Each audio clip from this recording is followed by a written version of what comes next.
I'm trying something out today, guys. How this is gonna turn out, no one knows, not even me. I'm gonna try it though. If I get this right, this is gonna save you a lot of time on your miracle knots. And when I say a lot of time, I mean a whole lot of time. Somebody out there need to pray on this. Some of y'all about to put 2 and 2 together, right? If this works, baby, this is about to be the hack that I will be hacking. I'm gonna just say the quiet part out loud. Sometimes miracle knots look boneless, okay? Oh, let's see if this works. Okay, y'all, we testing out today. Everybody's loving the miracle knots, right? You know when I jump right into it, it's about to be something special, We still gonna kiki, but I got CC. This is something a little bit different. Somebody out there need to pray on this real quick. Somebody need to pray on this real quick. They be having these boxes taped up. Ain't nobody getting in here unauthorized.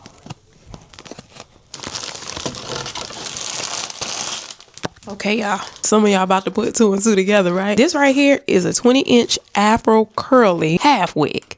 Okay? Y'all putting 2 and 18 together, huh? 2 bundles of Afro curly 20-inch feather crochet hair. Y'all, if this works, this right here in the front will be the feather crochet.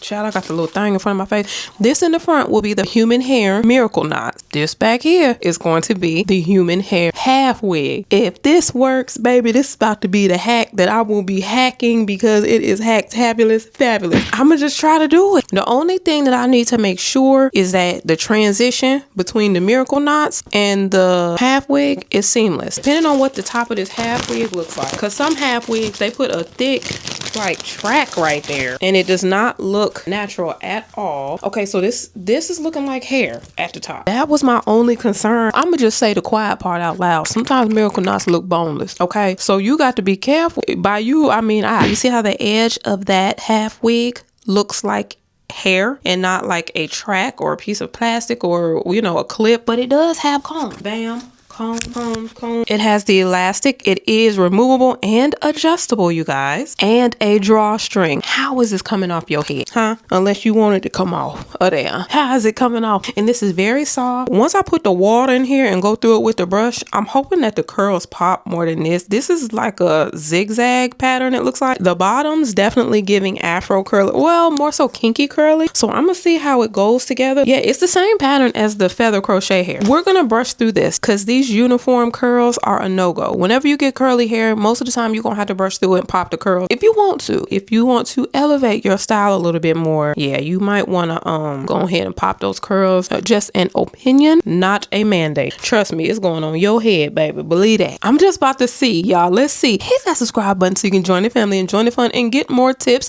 tricks, hacks, because that's what we do over here. We try to make hairstyles as short as possible. Okay, that's one of the things we do. We do a lot of stuff over here. Hit the thumbs up so that other people who may find this interesting can find this video. Let's see if this works. Hold a minute.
So I am halfway done with this first part. It is flying by. If you know how to feed hair into your plait while you're plaiting, that is probably the easiest way to do it. I don't know how to feed in, so I'm just going for what I know and I'm just braiding it into the bottom. If you don't know how to feed in, crochet each piece in. I wanted to try it a different way. That way I only have one piece to actually crochet in. So that's why I'm doing that. But I'm basically testing to see if 2 packs is enough for the front, if I'll need to cover any pieces up. So I wanted to leave some out of each pack. I think there are about 40 pieces in each pack. I have 16 left, okay? I have 12 plaits, which means I can go in and add another piece of hair to each plait. I'm gonna wait until the end. Once I pop the curls, add on the half wig, I wanna see how big it is, basically, before I do that. Because right now, each plait has 2 pieces, 2 feather crochet pieces in. That's why I still have hair left. We're super testing. If your hair is longer than mine, you might want to just put 3 pieces in anyways, because you have a longer braid than I do. So this right here is with 2 pieces in. It is looking good. I have nothing going on in the back. Once everything is all put together, I'll see if it's full enough for me or if I want to add the 3rd piece in, or if I need to add any on these back plaits to kind of blend the braids with the half wig. So I didn't want to use up every single piece. My boxes are medium-sized boxes. I have 2, 2, 2, 3, 3. Okay, 2, 2, 2, 3, 3. Now you can make yours smaller. It just depends on what you want to do. But you know, I think about that takedown as well. So you know, I'm thinking about all that. Okay, let's continue.